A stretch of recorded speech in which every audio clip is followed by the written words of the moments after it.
Hello friends, welcome to my Girija vlogging. तर आजचा vlog आहे शॉर्ट शर्यतीचा.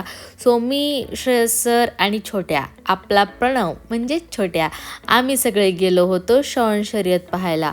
सो आपला महाकाल 302 हा शॉर्ट शर्यतीमध्ये पळतो.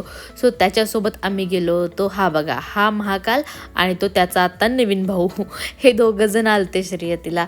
सो मग काय गेलो मैदानावरती जाऊन शर्यत बघितली. आता खूप जण मला म्हणतील की शॉर्ट शर्यत म्हणजे काय ताई? तर आपले जसे बैलगाड्या शर्यत असते तशीच सेम टू सेम शॉर्ट शर्यत असते. फक्त कसं ते बिनजोड सारखं असतं, तुम्हाला पुढे कंटिन्यू पाहायला मिळेल. मग मैदानावरती बसून जरा शर्यत वगैरे बघितली. मग काय एक स्ट्रिंग आम्हा सगळ्यांनाच खूप म्हणजे खूप जास्त आवडते. मग संध्याकाळी येताना पुसेगावची यात्रा होती, जरा पुसेगावची यात्रा बघितली घरातल्यांसाठी आणि काय काय लागणाऱ्या थोड्याफार गोष्टी घेतल्या. भेटूया नेक्स्ट ब्लॉगला. बाय.